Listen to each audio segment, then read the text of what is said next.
Brilláis como lumbreras del mundo, apoyados, anunciando la palabra de la vida. Estas son las palabras que hoy la Iglesia nos regala como preludio del Evangelio. Sabéis que siempre antes de escuchar el Evangelio, cuando cantamos el Aleluya, leemos una antífona que es muy importante. Es muy importante porque da un profundo sentido a la palabra del Señor que se va a proclamar en el Evangelio. Es como una llamada de atención. Y fijaros, es la vocación, más allá de la vocación concreta y particular que cada uno de nosotros puede vivir, lo que hemos escuchado sintetiza la vocación de todos nosotros juntos, la vocación de la Iglesia, que es brillar como una lumbrera en medio del mundo. Y la Iglesia no brilla en medio del mundo porque sea muy buena o porque haga cosas buenas. Igual que nosotros no brillamos en medio del mundo porque seamos buenos, porque hagamos cosas buenas o porque hagamos algún tipo de mérito para eso. De lo que se trata es de ser conscientes de que estamos llamados a brillar porque llevamos, portamos, hemos heredado una luz que no viene de nosotros, sino que es el mismo Dios el que la ha encendido.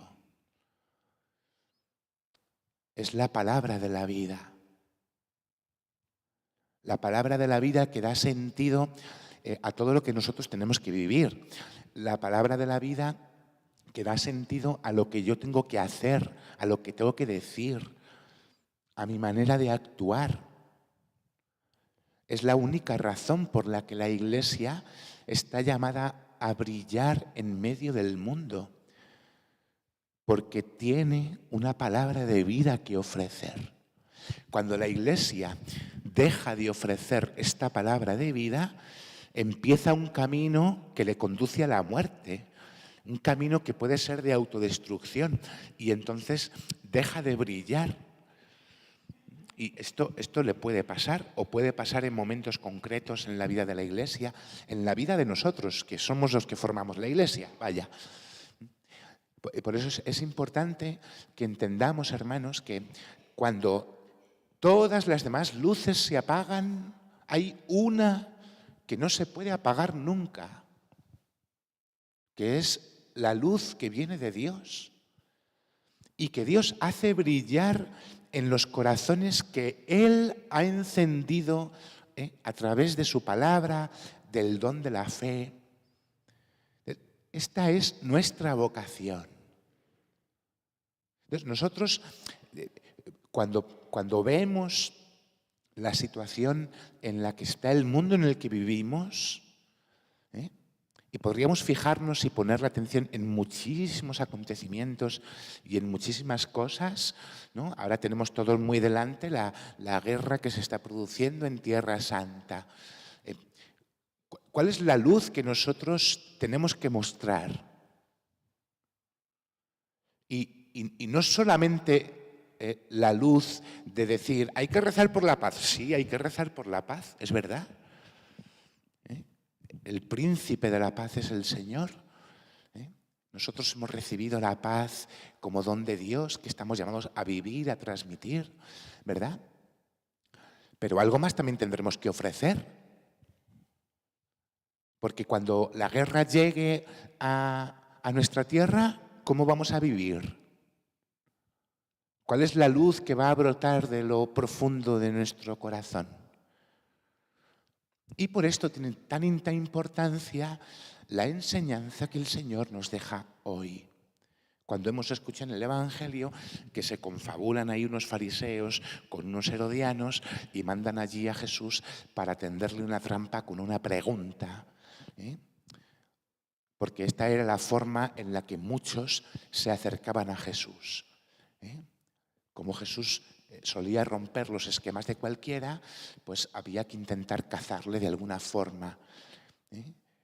Tenían una mirada como de sospecha. Esto es terrible y nos puede pasar a nosotros, que tengamos una mirada de sospecha hacia Dios, una mirada de sospecha hacia la palabra de Dios, como si viviéramos con la incertidumbre, la sospecha de qué me va a decir Dios, qué me va a pedir Dios, No, Dios es tu Padre, te quiere. Yo no me puedo acercar. Cuando uno vive las relaciones humanas con otras personas en un clima de sospecha, eso está llamado al más absoluto fracaso. Se rompe la confianza. ¿Qué es lo que pasa en la familia cuando unos sospechan de otros? Piensas mal del otro. Esto le pasaba a los fariseos y a los herodianos de Jesús. Pensaban mal de él. Se acercan a cazarle con una pregunta, le presentan un denario. ¿Es lícito pagar el impuesto al César o no? Fijaros, es muy sugerente, porque si Jesús dice que sí, entonces podrían acusarle de ir contra ellos.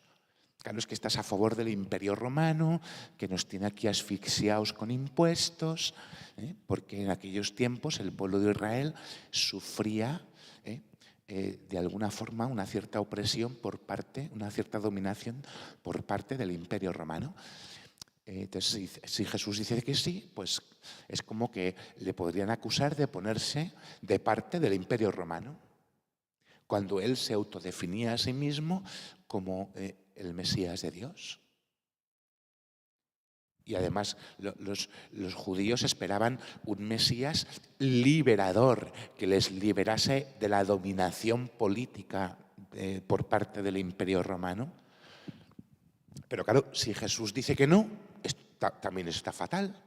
Porque si dice que no, como lo tenían entre ceja y ceja, pues era la ocasión perfecta para acusarle de estar en contra del Imperio Romano y que el Imperio Romano llegase y lo quitase de en medio. Total, que da igual lo que respondas, ¿verdad?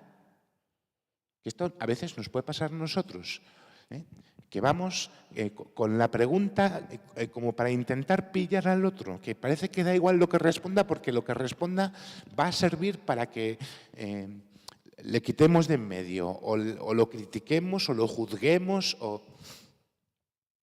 Y por eso en Jesús siempre es muy interesante descubrir cómo su respuesta siempre nos invita a elevar la mirada, a tener una mirada mucho más profunda.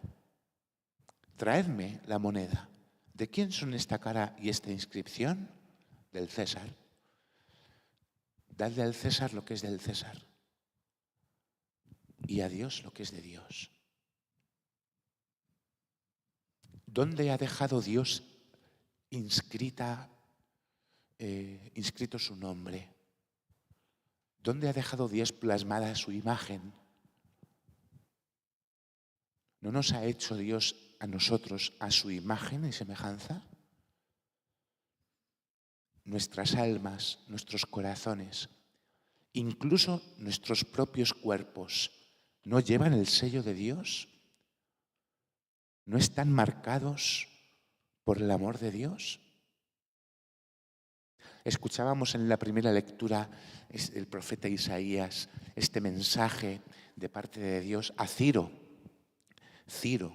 rey de Persia, ungido por el Señor. Fijaros, Dios es capaz, sus caminos son inescrutables, es capaz de elegir a un pagano que no tiene nada que ver con su pueblo elegido, para liberar a su pueblo que estaba cautivo por parte del imperio babilónico.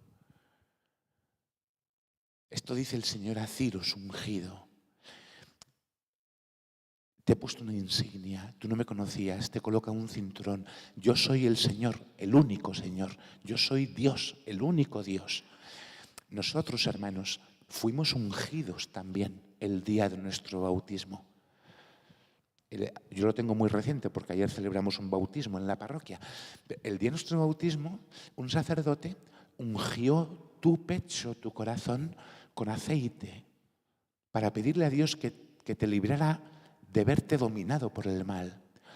El sacerdote ungió tu cabeza con el aceite del crisma para significar cómo quedabas consagrado como hijo de Dios, cómo empezabas a ser lo que no eras, sacerdote, profeta y rey. Dios nos ha marcado, Dios ha derramado los beneficios de su amor, su gracia, incluso en nuestros propios cuerpos, para hacernos significar cómo estamos llamados a reproducir en nuestra propia vida la imagen de su Hijo Jesucristo. Por eso se trata de darle a Dios lo que es de Dios, que eres tú, que somos cada uno de nosotros, que es nuestra alma, nuestra persona entera. Somos de Dios, hermanos. Nosotros no somos de este mundo, porque este mundo no nos va a salvar. Y nos equivocaríamos estrepitosamente si buscamos otros dioses en medio de este mundo. Nos lo ha dicho el Salmo. Los dioses de los gentiles no son nada. Nada. Cualquier dios que el ser humano pueda buscar que no sea el Dios del cielo es nada. Nada. Donde no puede haber esperanza, donde no puede haber confianza, donde no puede haber salvación, donde no puede haber nada. Los dioses de este mundo nos pueden ofrecer soluciones pasajeras, alegrías espontáneas o momentáneas, pero nada más. Solo el Dios que ha hecho el cielo nos puede salvar. Por eso solo a Dios debemos amar con todo el corazón. Por eso solo tenemos un único Dios. Por eso solo a Dios podemos servir. Por eso solo a Dios ponemos por encima de todas las cosas. Por eso, como decía el apóstol San Pablo a la comunidad de Tesalónica, debe ser ferviente la actividad de nuestra fe, el esfuerzo de nuestro amor, la firmeza de nuestra esperanza. Estamos llamados, hermanos, a que nuestra fe actúe. No tenemos una fe para guardárnosla para nosotros mismos. Nuestra fe tiene que actuar en nuestra propia vida. Nuestro amor se tiene que esforzar. Nuestra esperanza tiene que ser firme, pero puesta en Dios, en el único Dios verdadero. Por eso a Dios hay que darle lo que es de Dios. San Agustín lo expresará con palabras bellísimas. Nos hiciste, Señor, para ti. Nuestro corazón andará inquieto hasta que descanse en ti, porque Dios nos ha hecho para Él. O podríamos acudir a otras palabras del mismo santo. Preferiste la vida miserable a la feliz, la vida temporal a la eterna. ¿Qué has conseguido? ¿Qué has conseguido? Dice San Agustín. Esto hay que preguntárselo todos los días. ¿Qué he conseguido? He preferido la vida miserable a la feliz, he preferido la vida temporal a la eterna, he preferido otras cosas a Dios, he puesto por encima de Dios no sé qué, mi padre, mi madre, mis hijos, mi dinero, mi salud, he preferido todo eso antes que a Dios. ¿Qué has conseguido? ¿Qué has conseguido? ¿Qué has conseguido? Tenemos que preguntárnoslo, hermanos, porque podemos endiosar tantas cosas. Podemos endiosar, llamar Dios a tantas cosas. ¿Qué has conseguido? ¿Te va a salvar ese Dios? ¿Te va a librar del mal? ¿Te va a salvar de la muerte? Solo Dios es Dios. Solo Dios es nuestro único Dios, hermanos, a quien debemos amar por encima de todas las cosas. Por eso debemos darle a Dios lo que es de Dios, nosotros mismos. Amén.